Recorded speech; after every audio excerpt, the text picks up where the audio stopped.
Now we will be talking about the N-type semiconductor. So for the sake of reference, we will be replacing this small n by the capital N. Okay, and this we will be using in the subscript whenever we will be denoting something. Okay, so I will be using this subscript N for the N-type semiconductor. So what we can say is that when we have talked about the N-type semiconductor, we have seen that in N-type semiconductor, electrons are the majority charge carrier and hole are the minority charge carrier. So I'm writing N subscript capital N. This is the electron in N region, and these electrons we are referring it to the majority charge carrier. Similarly, when we are talking about the minority, so we know that minorities are hole. So I'm writing Pn, and this is the hole in N region. So I'm writing it hole in N region, and this is my minority charge carrier. Now, when we are talking about these charges that are present in the N-type semiconductor, we have to discuss some of the properties that are very important for the any semiconductor, whether it is N-type or P-type.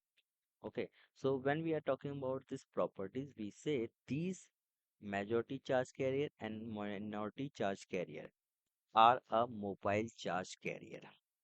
That means they can move. Okay, so we can say that these charge carrier are free to move. And when we are saying that they are free to move, that means they are changing from one location to the another location.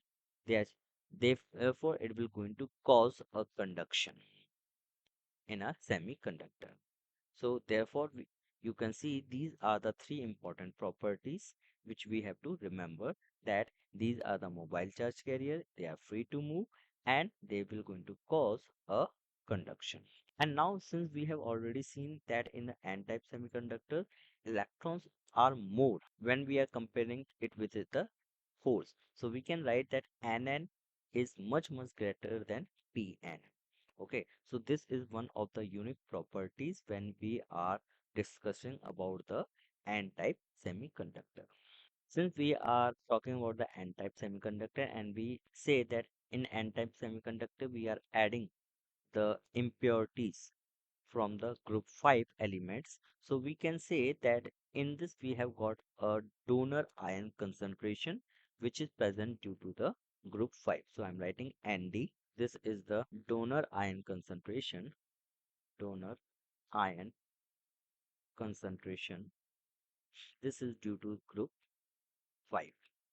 And when we are talking about the properties of these donor ion concentration, we have to remember these properties, that donor ion concentration are the immobile charge carrier. So I'm writing here the properties of Nd, that these are the immobile charge carrier. So when we are referring to the immobile charge carrier, what we say is that they are not free to move. So I'm writing here, they are not free to move. And when they are not free to move, that means they will not going to produce any conduction. Okay, so they will not going to cause any conduction in a semiconductor. Therefore, we can say that Nd is roughly equal to Nn.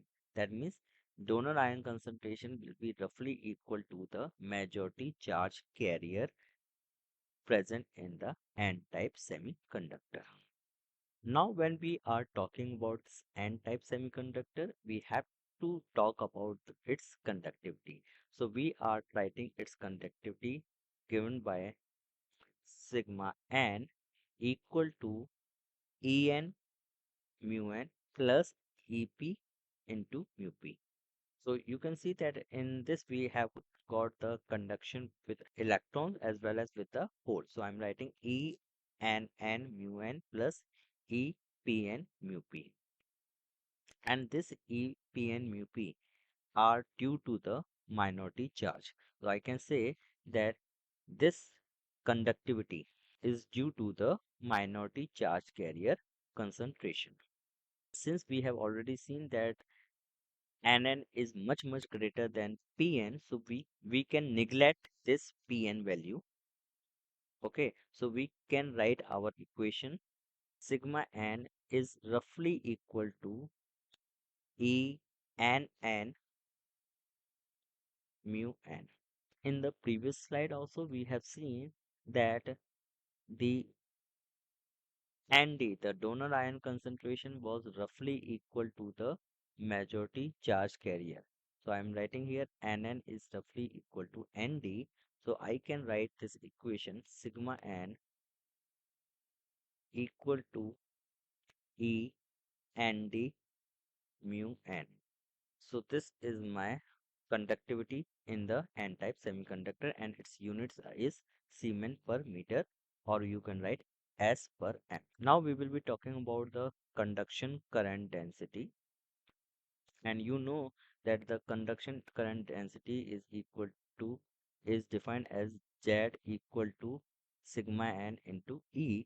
So I will be writing Zn equal to sigma n. So I'm writing sigma n equal to E Nd mu n into E, and its unit is ampere per meter square.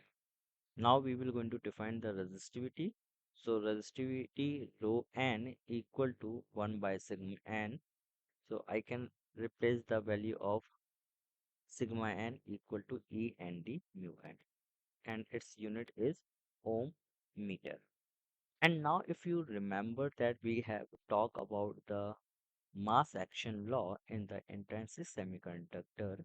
So again we will be applying a mass action law here, and we have seen that Np equal to Ni square. So I'm writing here according to the mass action law. So there we have written N, so I will be writing Nn, because we are writing Nn is the majority charge carrier in the n-type semiconductor. So I'm writing Nn, and instead of P I will be writing Pn equal to Ni square. So this is one of the important equation. Now what we can say that when we are talking with respect to the minority charge carrier, okay, that is a hole in n region, we can write that Pn equal to Ni square by Nn. And what is Nn? Nn is equal to Nd. So here we can write this Pn is equal to Ni square by Nd, and this is known as the minority charge carrier concentration.